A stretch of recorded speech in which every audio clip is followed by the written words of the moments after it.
Welcome to The Explainer. Today, we're decoding a term we hear all the time, clinical leadership. But what does that actually look like in the middle of a chaotic shift with real patients? We're going to build a practical blueprint for it based on what the research says about leadership right there on the front lines. All right, let's dive into our blueprint. First, we'll talk about what clinical leadership isn't. Then, we'll define what it really is.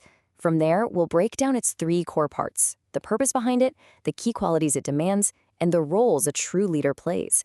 And finally, we'll talk about how you can start building these strengths yourself. Okay, first things first. Before we can really get into it, we have to separate the idea of leadership from having a fancy job title or a specific spot on the org chart.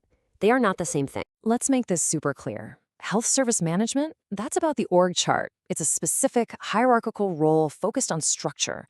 But clinical leadership, that's all about your influence on patient care. It's a function, not a position.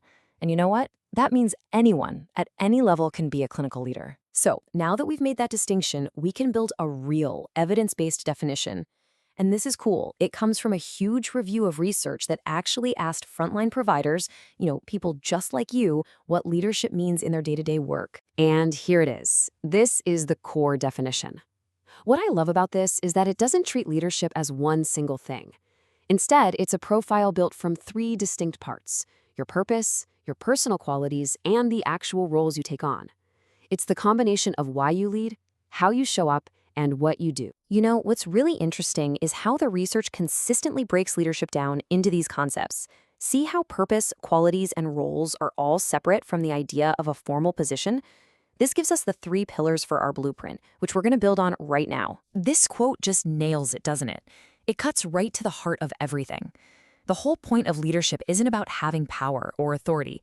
It's about inspiring the entire team for one single reason: to make care better for the patient. So let's jump into that first piece of our blueprint. What is the fundamental why behind clinical leadership? What is its prime directive? The research could not be more clear on this. Every single thing a clinical leader does, every decision, every action, every conversation, it all has to trace back to this one purpose.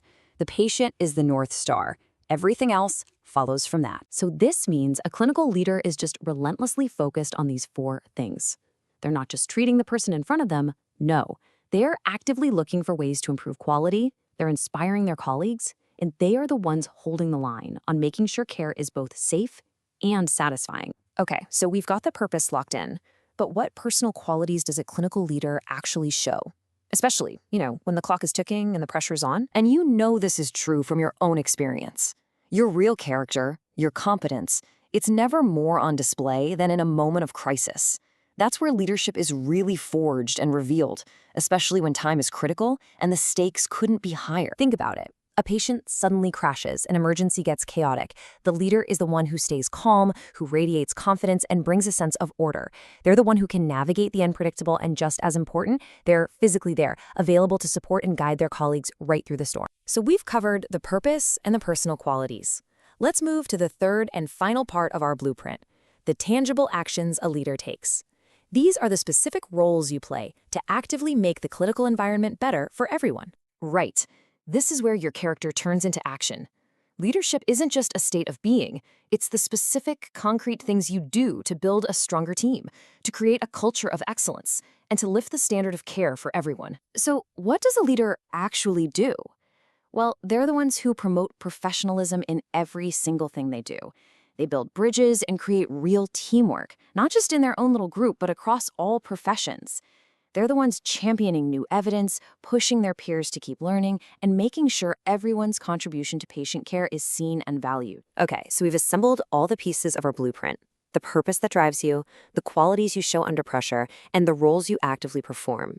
Now, let's put it all together and figure out what this means for your own growth as a professional. Please remember this. This is the key takeaway.